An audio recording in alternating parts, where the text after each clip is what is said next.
$1.5 million to be decided right here, right now. The battle bus has started. Thank the bus driver. Good luck. Have fun.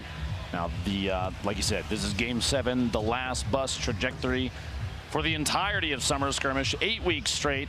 There's a top left to bottom right. It's a pretty even spread, a clear cut across the entire map. You get to see another even spread, players dropping in. I expect, I just got to say this, Nick Merckx versus Aiden, the final round. This might be it. We'll see. And this could be the most important. You know, they're both close to the scoreboard right now, but, you know, a big thing from Nick could make all the difference. Babe Jesus is wearing the Black Knight mask, IRL. In real, I don't think that adds any extra armor. He's got pizzazz, that's for sure. You see Lenine going down. Does he have the headset on too? No. He's just going for it. Okay. Interesting play. Tilted tower, or sorry, lucky landing. We'll see if this pays off for him. Speaking of Aiden and Nick Merckx, we already got crowd cheering here as soon as Aiden shows up on the screen, and there you go. Whoa, a lot of people. Barnell just crunch.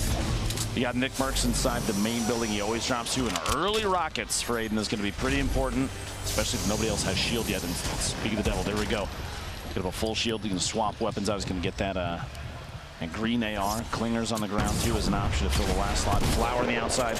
Some C4, switch to attack, shotgun shot. Whips a little bit left and right. A body shot, there we go, 33 as well. He's got to be low, and there it is. Bovesy goes down, 38 HP left for Flower.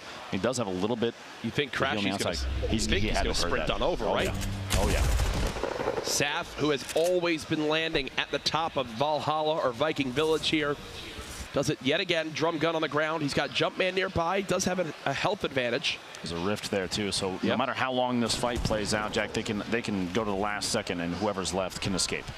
tfue just eliminated Nice. Here's a look at Kevy in a shotgun engagement.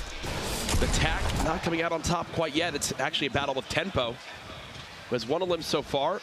Kevy is as weak as he could possibly be, and there's another elim for tfue. We were just talking about up at the Lynx crashing, did push on that fight on Flower and got the elimination as well. You got Aiden fighting a little box on the outside here. Rotating around with somebody who's dropping in from above. A lot of damage, and Sakairos gets the elimination on Aiden early, which means no more final round. Rex sees Sakairos out in the open, and this is what happens with Tilted when there's this many people landing here. It's a completely different ball game, as you've got to be worried so much about these third-party engagements. But oh my goodness, since we last checked in here, Jumpman looted 2 chests and actually got full shields from it, which will now give him a huge health advantage over Saf. Saf's got to be worried about this one now. As again, he's stuck at just around 100 HP flat. The Tilted Rex, who just got that outside elim. He was watching the fight go down, now looking for tendons. Probably heard the trap go down inside. Not necessarily the best time to push. This is air-cooled TV. Some shots, jump shots on Boyer right there. Down in Lucky Landing gets his first elimination for the game. Back up top, Saf. We were just watching this. Jumpman, most likely still full shield, full HP. Hysteria, I believe, in the feed. Just got an elimination with the fall. Must have dropped someone off of a structure. Saf getting a shot there. Jumpman, the laser from the green drum gun, gets his first even. And honestly, that's the big difference. He got all that extra shield, pushes on up to Saf, and the game kind of ends shortly thereafter for him. Here's Rex still in Tilted. That epic scoped assault rifle. Static Bartnologist, I would bet Nick Merckx is still inside the big gray tower. Wouldn't have it any other way. Really farm on up this RV to get as many materials as possible now. If you're Rex, you've got to be so worried because you know all eyes are on him right now. Cheeky to even break that for just another 13 brick. That actually lets him build 2 more structures. You see in the top right how close these 2 players are rotating against each other, just trying to figure out what angle the other is going to come from, where the best position to push to is going to be. And this was Dakota. If you remember, tfue was around here who had 2 elims, so he was, oh my. Look, he even said it. Wow. And I can tell you right now, tfue, not a happy camper, as there is perfect accuracy coming on in. Now this is the very southeast corner of the map. You can see kind of in your mini map there. An interesting thing about this building is there's a basement underneath. You could be on the roof, you could be inside, but a section of it drops down one more time, and there's actually a chest spawn in there. So you might have a player hiding inside, and this is a launch pad kind of sneakily hiding. He's gonna back out of this. I think the threat of the zone potentially too much for Rico. Even he's at 150, which is fine. He could have taken the engagement, but you mentioned FaZe tfue getting eliminated. FaZe replays just got knocked out of this one as well. Bartonologist, tendons, ecstatic, all around. Big Gray. This is hysteria with explodes. Don't tell me. Don't tell me. Okay, explodes don't connect, but that was either way, knocks him down. On the feet. And here's Wheels. CBK Flame getting dropped on out of this one. Now, that shot, that angle we had on Tilted Towers, I did not see Nick Merckx running around. Yeah, I'm not sure I'd love to hear an update on exactly not. where he stands. Nick Merckx and 82 players we've watched the story of develop over the course of this final week of Summer Skirmish. Wheels coming out of Lucky Landing with 2 eliminations. One more is going to get him a point and put him in a better position.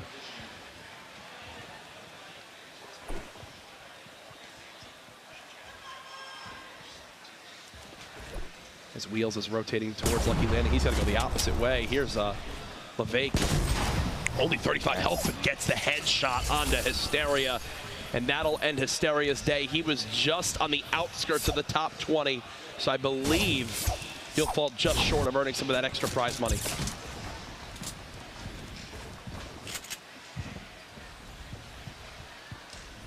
Now, Courage, some of these players, do you think they're going to make, since this is the final game, they're going to make decisions based solely on that? They're going to maybe play it a little bit differently than they would have any of the previous games? I would think so. I mean, if you're one of those people that literally is still at 0, I feel like you kind of go for it in some scenarios. Yes, 3 points would be enough to move you towards a victory royale, but as we've seen, those are, you can't rely on getting a victory. Like you could try to play for it, but the way that the end of these games are, and how all these rotations are with 40 people in these small areas, I'd almost rather play a little bit more aggressive and get get 5 elims maybe, and then a top 10, than having to worry about getting a victory royale to get 3 points. Diggy and his opponent basically trying to mix it up, going up and down against each other. Fuzzy and you see Landjack, both of them kind of just stacked in the same box. It's like they're roommates right now, and nobody wants to rotate. Kind of had a spin around angle there, watching just how many people are very distant from them, which means, I mean, there's not necessarily a chance of a third player coming in that engagement, but neither of them want to fight anybody. I think he's going to have to wall himself in. The rocket coming in kind of exposes his opponent inside the same structure. It's time for one of them to engage the other.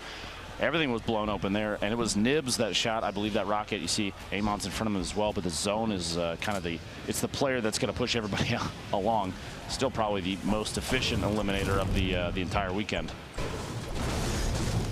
Diggy just breaking through structures. He wants this elim so darn bad. He doesn't even have mats. It's like an all-in sort of thing right here from both players, as there's also Wheels still here who's bandaging. For Diggy, technically right now, he's at 1 elim. If he somehow cleans up Kayun, and then Wheels tries to go for the trade, and he can get the second elim there as well to put him at 3, but as I say that was his last wall. He's done for. Wheels and Kayun now just on the opposite sides of these walls from each other. Back in Tilted, still inside the safe zone from the last rotation, but it's going to be time to move out soon. Takata catches a player, a couple taps on the shield. Moving out of that big gray tower to the new building. There's a lot of planks in there, as we've seen in the past. Players can come out of here with all sorts of resources, and that's more than us. Nades coming in, though. Takata's got to rotate out of his build structure. There's a ton of loot on the ground here. There's I believe that was a gold double barrel. It is. I wonder if he's going to go back for it. It's such a commonly picked up weapon in these scrimmage games. Oh, look for a shot. Hit this thing is on the jump. I'd lose my mind. Players impulsing to the close mountain. He's going to try to follow this build and get shredded on down. There goes 38 of his shield. He'll pop that big shield potion to go ahead and get back up towards 185. He's got to be worried about the person on this close mountain. Here's a replay. Here was the last that we got onto Ecstatic, and well, it looks like it doesn't get much easier than this, as Ecstatic was, 1 bullet. That epic legendary, or sorry, that epic assault rifle, not epic legendary, with the quick elim there. 2 elims for himself so far, 54 players remaining. He's still in Tilted, but this zone so far pushed west. Only 1 player alive right now, currently has 3 eliminations. Those Wheels.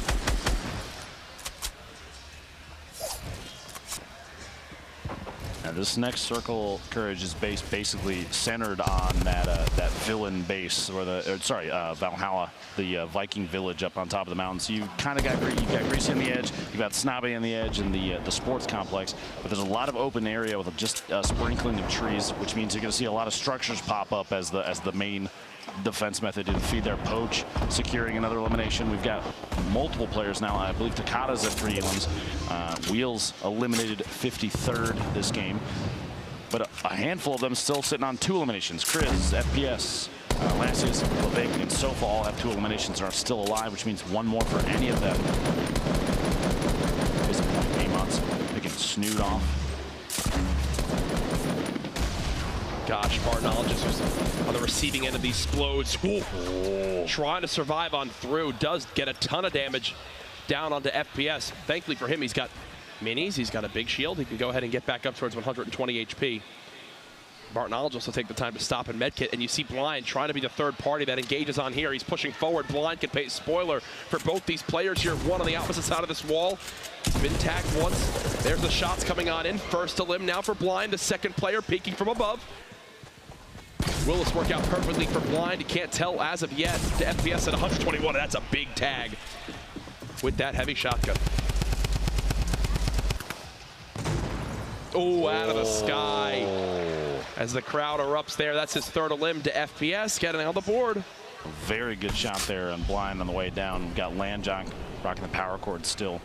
Trying to rotate his way inside. The Storm's going to push him 40 seconds roughly. 42 players remaining in this final game of the Summer Skirmish. AR ammo at 9. Basically nothing. Mats at basically nothing as well. This is, again, an all-in type play. When this zone closes, it'll begin hitting for 2 as well, and they still have a ways to go to reach safety. He's taking so much time for this. It's a big play here for only his 2nd elimination. He probably should have stayed ahead and just kept moving with his zone, unless he was afraid of the player. He's not even making a move on it. He's got to go. Unless his opponent has some form to heal HP, this is going to be a wash potentially. And he just bounce padded up. And here, look, it's going to start hitting for 2. I mean, I don't think there's any way he makes this. Oh, gosh. Chasing in on the player behind him. He's just looking for the limit at this point. And don't get me wrong, this guy's totally weak, but this was not worth it. Too high of a chance. Tendon is going to go down. Tendon's actually going to make it out of this scot-free.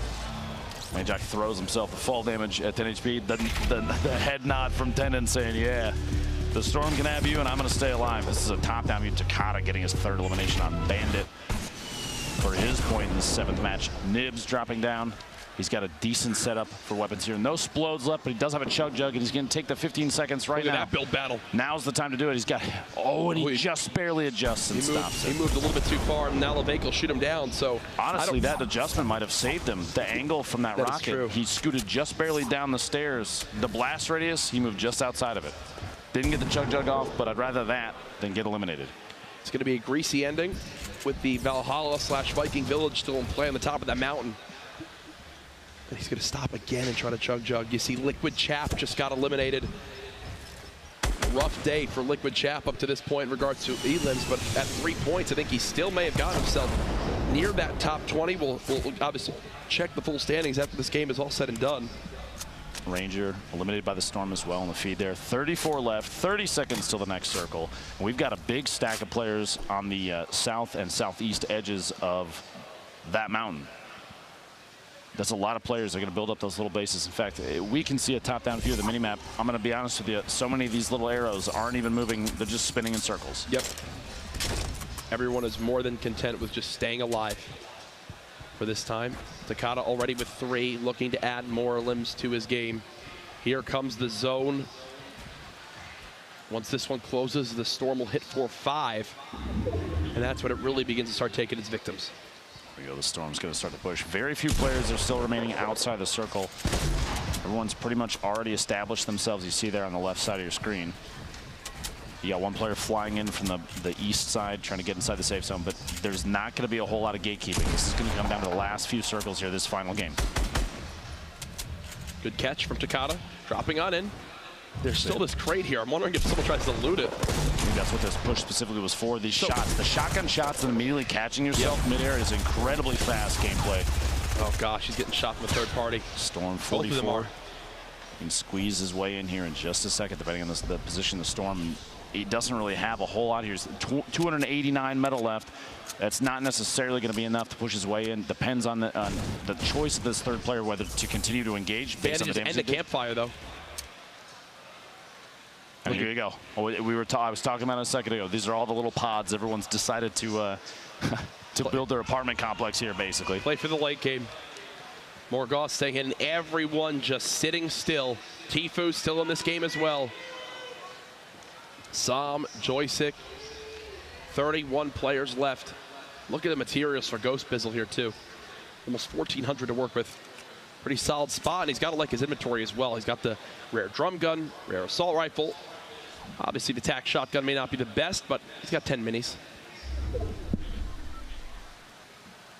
we go, the next circle. Honestly, pretty much nobody inside, so everybody's gonna have to rotate to that southwest edge. A little bit of cliff play, some water, barely any water in play here at the next circle, but everybody's got to move. And Bizzle, along with a number of other players, are going to take the opportunity very early, get ahead of the rest of the crowd. Just over 60 seconds remaining. Third-party shots going to happen like that. Bizzle's got any player that rotates early is going to get tapped at. The goal there, people are looking for their first, second, even third elimination, trying to get as many points as they can. But man, early movement, getting ahead of the game, especially as we've watched these games develop over the course of the day, it's always paid off. Poach, player we've had our eyes on quite a bit, hiding down here underneath. They have those catacombs, a number of different little compartments to hide in, making it more difficult for his opponents to track him as he moves. Bizzle rotating back in. He's going to run potentially into Poach's structure here, probably to his front left in just a second, depending on his decision to keep moving. He's going to build right at the edge of the zone. A great choice, too. He has a chance now to look out any windows he can edit and just take pop shots if he has enough ammo. People, Marksman getting Elastis in the feed with a fall 28 meters. Looks like he dropped out a structure that had been built up. And here you go. The very edge, we get a little bit of water in here, but Kutrain getting shot at by Morgoth, one of our leaders. See, now the question is Nate Hill still alive? Because we know Morgoth and Nate Hill were kind of two of the top fighting for those spots. First and second before this. Morgoth still in this. No points are in this game, though. 30 players remaining. Takada gets dropped so low on HP. He's having to bandage. Sam just sitting right on the edge of that mountain. Looks like someone's flying through the air trying to drop on down. Everyone's going to have to get off that mountain now. 30 players left in our final game of the summer skirmish. Again, when this game is over, things will be calculated and we will know where everyone stacks up to see what chunk of the prize money they'll be taking home of the 1.5 million. Now, if you're wondering what these fast edits are, he's basically letting the metal repair so we can see through it for moments like this. Quickly edits out, makes a window, edits out again.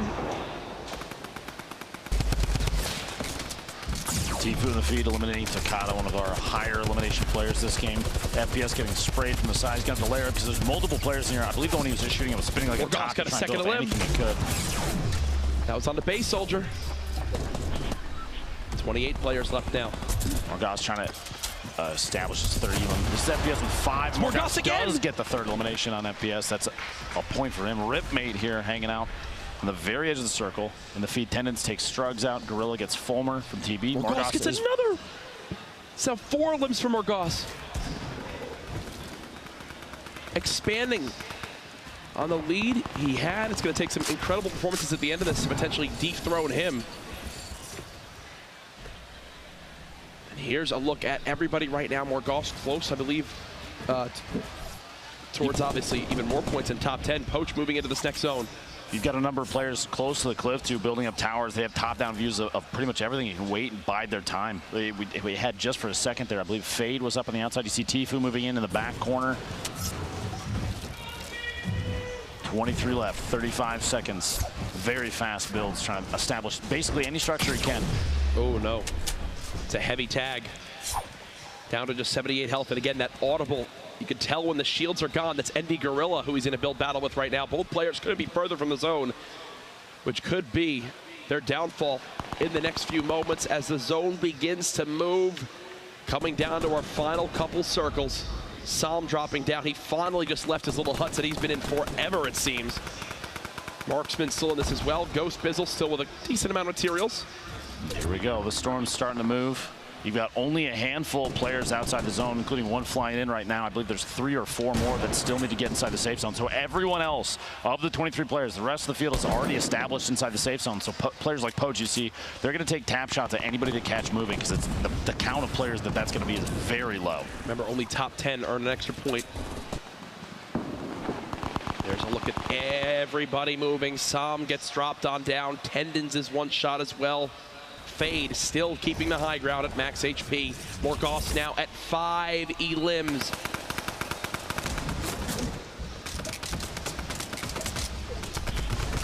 Fade picking up an elimination. The feed, that high ground advantage paying off there. Morgoth 5 elims trying to push up top. Gotta stop and use this slurp. This will cap him off if he gets the entire slurp takes. He'll be back to 100-100. Morgoth is hungry, looking for more. The next zone about to be in play. Joystick still playing the high ground. You got C9 Kriz there as well. Marksman around the middle of those builds. Look at how weak Tendons is. Morgoth took a little bit of damage in there. Use the campfire to try and push up his HP so that the slurp, like we talked about before, it takes up your HP first. It refills that and then switches over to shield. But his hope was to try and get every single point he could out of it. Joystick one of them this game. Top 19 right now. Everyone moving. Poach using as little materials as possible. The sign of a great player, making sure he makes the most of all these late game builds. He's basically positioned himself perfectly for this next zone as he begins the builds. Everyone having to move. He's got one just in front of him. It's Morgoth of all people. 72 hours nearby as well.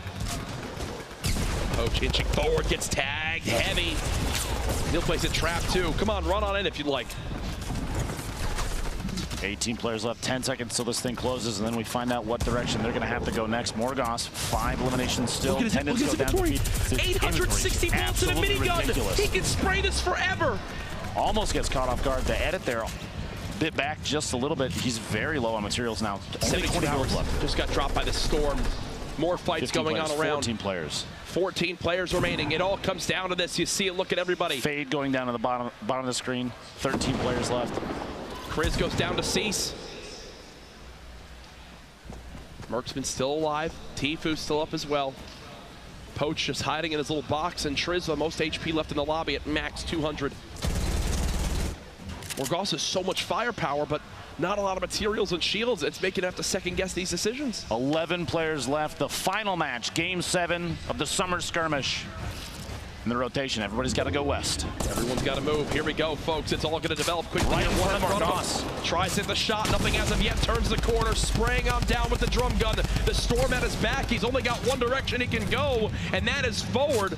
He breaks the wall. Looking to reload this double barrel. We know how lethal this can be as he moves close. There's the shot on the tfue. Cease with the trade. 8 now left as everyone's pushing forward. Cease gets dropped by Bizzle. 7 players left are on the edge of this tower. One falls. There goes Sofa as he took a tumble. Poach down low, playing the low ground. Triz trying to pop this big shield. These are our final players left. All the weeks of competition leading to this point. 6 players remaining. Marksman with the most health drops on down. That's actually Poach, who I believe is spraying at him right now. Marksman could have a big game on his hands. He's had a pretty quiet day up to this point, but this could solve it all right here. One more limb would guarantee him another point as well. He doesn't have a lot of materials. He's using them sparingly. One player in the house, that's Poach. You got Coop Tree all the way up top. Spray down coming in. Poach with another limb. He's now at 3, which will earn him another point. Could Poach be making a sneaky move? Oh! Goes through the doors. He closes it.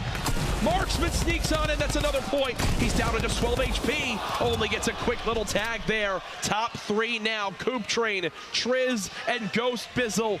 This is it. Remember, Victory Royale is a $25,000 prize. Coop Train has bandages. He's playing the high ground. Triz couldn't have less HP. I'm wondering if Coop Train knows this. He's trying to make a bounce pad play. Nothing as of yet. Coop Train trying to keep this high ground. He flies in the storm. He'll die to the storm. 1 versus 1. Coop Train from the high ground dropping on down. This is it. The final zone is closing. Who will win the $25,000? Here he goes. He's got one layer on him. Will it be a heel off? No, he gets in his face. Oh my God! Ghost Bizzle. $25,000 richer. You thought he had it. You thought he had it, but here it is from Ghost Bizzle's perspective. How weak was he? How weak was he? Oh no, this could be heartbreaking. This could be heartbreaking. 26 left. That was 5 limbs and a victory royale. That'll put him with a nice 5-point game right there and $25,000. I'll tell you right now, Ghost Bizzle just made himself a hell of a lot richer. Absolutely incredible finish there. The 7 games. I need it to be more, Courage, to be quite honest with you. It's I just can't get enough of this. Today has been a fantastic day, a crazy number of plays. Players like Bizzle right there last second, holding on to everything that he could, accuracy right when it mattered.